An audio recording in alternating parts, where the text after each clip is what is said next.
Capítulo 17. Los filisteos reunieron sus ejércitos para la guerra, concentrando sus fuerzas en Soco, pueblo de Judá. Acamparon en Efesdamín, situado entre Soco y Azeca. Por su parte, Saúl y los israelitas se reunieron también, y acampando en el valle de Elá, ordenaron sus filas para la batalla contra los filisteos. Con el valle de por medio, los filisteos y los israelitas tomaron posiciones en montes opuestos.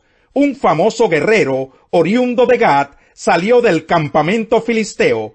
Su nombre era Goliat, y tenía una estatura de casi 3 metros. Llevaba en la cabeza un casco de bronce, y su coraza, que pesaba 55 kilos, también era de bronce, como lo eran las polainas que le protegían las piernas, y la jabalina que llevaba al hombro.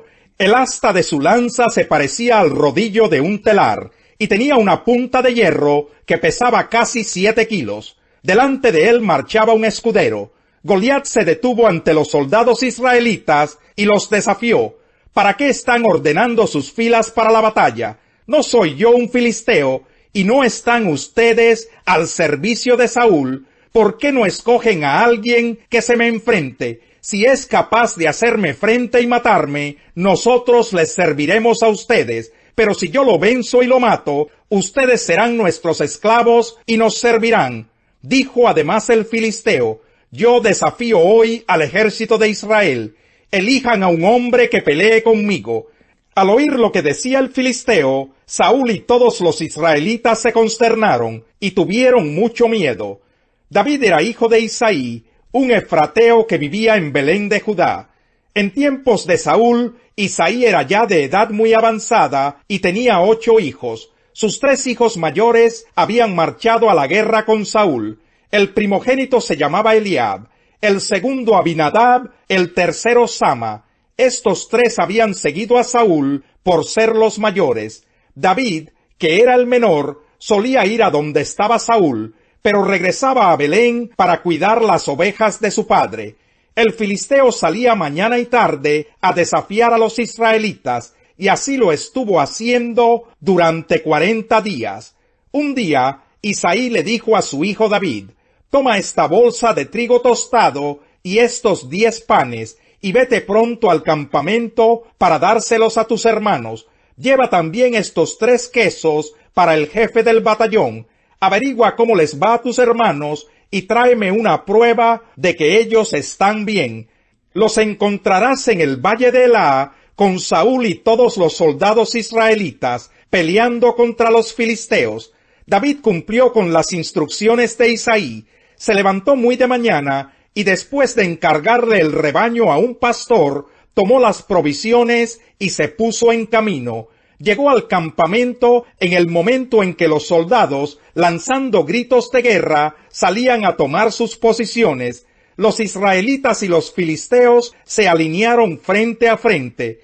David, por su parte, dejó su carga al cuidado del encargado de las provisiones y corrió a las filas para saludar a sus hermanos. Mientras conversaban, Goliat, el gran guerrero filisteo de Gat, salió de entre las filas para repetir su desafío, y David lo oyó. Cuando los israelitas vieron a Goliat, huyeron despavoridos. Algunos decían: ven a ese hombre que sale a desafiar a Israel, a quien lo venza y lo mate, el rey lo colmará de riquezas. Además le dará su hija como esposa, y su familia quedará exenta de impuestos aquí en Israel. David preguntó a los que estaban con él: ¿qué dicen que le darán a quien mate ese filisteo y salve así el honor de Israel?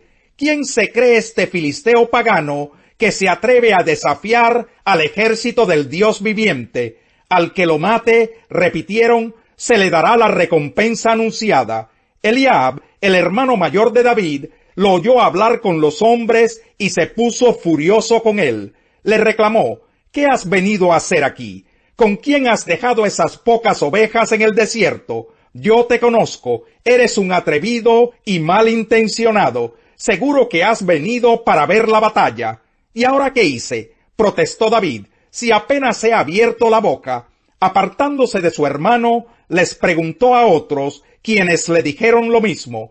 Algunos que oyeron lo que había dicho David se lo contaron a Saúl, y éste mandó a llamarlo.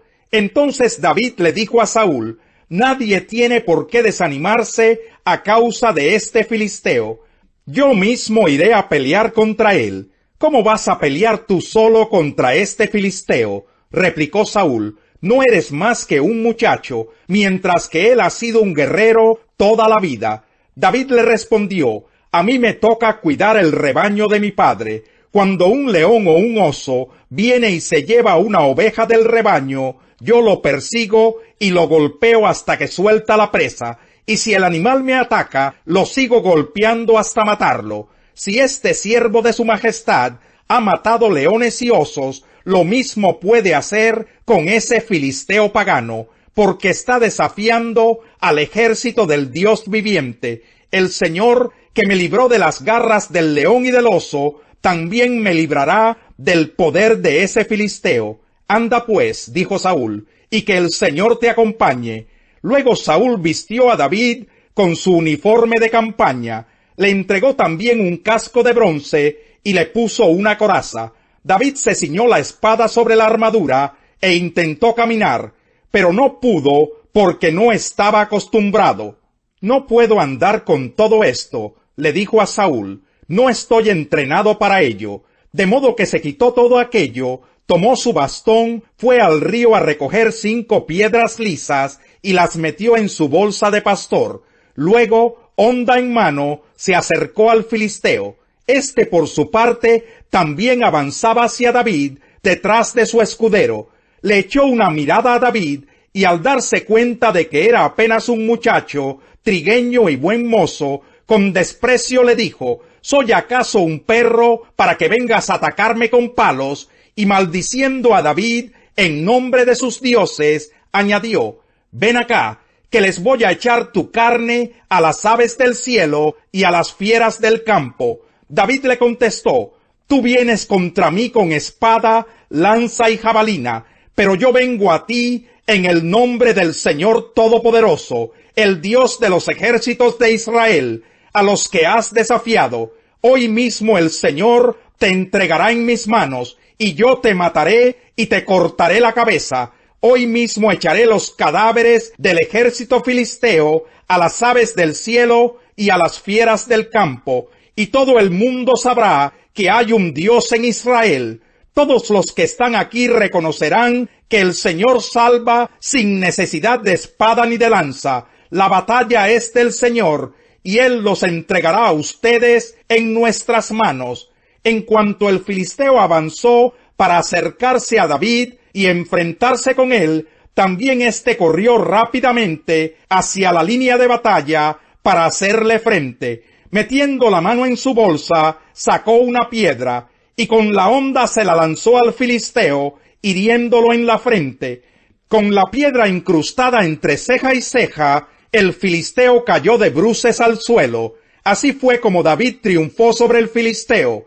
Lo hirió de muerte con una honda y una piedra, y sin empuñar la espada. Luego corrió a donde estaba el filisteo, le quitó la espada, y desenvainándola, lo remató con ella, y le cortó la cabeza.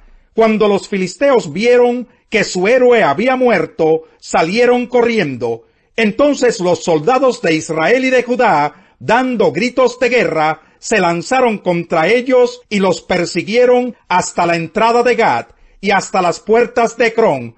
Todo el camino desde Saharayim hasta Gad y Ecrón quedó regado de cadáveres de filisteos.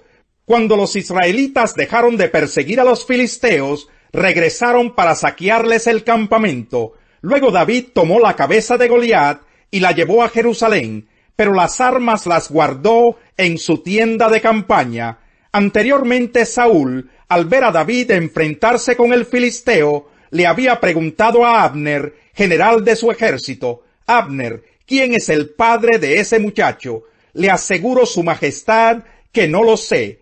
Averíguame quién es, le había dicho el rey. Tan pronto como David regresó, después de haber matado a Goliat, y con la cabeza del filisteo todavía en la mano, Abner lo llevó ante Saúl. ¿De quién eres hijo, muchacho?, le preguntó Saúl. De Isaí de Belén, servidor de su majestad, respondió David. Capítulo 18. Una vez que David y Saúl terminaron de hablar, Saúl tomó a David a su servicio, y desde ese día no lo dejó volver a la casa de su padre. Jonatán, por su parte, entabló con David una amistad entrañable, y llegó a quererlo como a sí mismo. Tanto lo quería, que hizo un pacto con él. Se quitó el manto que llevaba puesto, y se lo dio a David. También le dio su túnica y aun su espada, su arco y su cinturón. De nuevo Jesús les dijo: Yo me voy, y ustedes me buscarán, pero en su pecado morirán. A donde yo voy, ustedes no pueden ir. Comentaban por tanto los judíos: ¿acaso piensa suicidarse?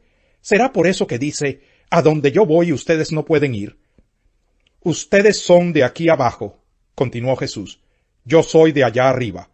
Ustedes son de este mundo. Yo no soy de este mundo. Por eso les he dicho que morirán en sus pecados. Pues si no creen que yo soy el que afirmo ser, en sus pecados morirán. ¿Quién eres tú?, le preguntaron. En primer lugar, ¿qué tengo que explicarles?, contestó Jesús. Son muchas las cosas que tengo que decir y juzgar de ustedes, pero el que me envió es veraz, y lo que le he oído decir es lo mismo que le repito al mundo. Ellos no entendieron que les hablaba de su Padre. Por eso Jesús añadió: Cuando hayan levantado al Hijo del Hombre, sabrán ustedes que yo soy, y que no hago nada por mi propia cuenta, sino que hablo conforme a lo que el Padre me ha enseñado. El que me envió está conmigo. No me ha dejado solo, porque siempre hago lo que le agrada. Mientras aún hablaba, muchos creyeron en él. Salmo 111. Aleluya, alabado sea el Señor. Alabaré al Señor con todo el corazón, en la asamblea, en compañía de los rectos. Grandes son las obras del Señor, estudiadas por los que en ellas se deleitan. Gloriosas y majestuosas son sus obras, su justicia permanece para siempre. Ha hecho memorables sus maravillas. El Señor es clemente y compasivo, da de comer a quienes le temen. Siempre recuerda su pacto. Ha mostrado a su pueblo el poder de sus obras al darle la heredad de otras naciones. Las obras de sus manos son fieles y justas. Todos sus preceptos son dignos de confianza.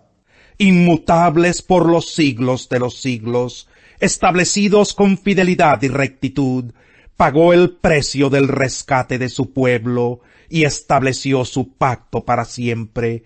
Su nombre santo e imponente, el principio de la sabiduría, es el temor del Señor. Buen juicio demuestran quienes cumplen sus preceptos, su alabanza permanece para siempre. Si ante el Señor están el sepulcro y la muerte, cuánto más el corazón humano.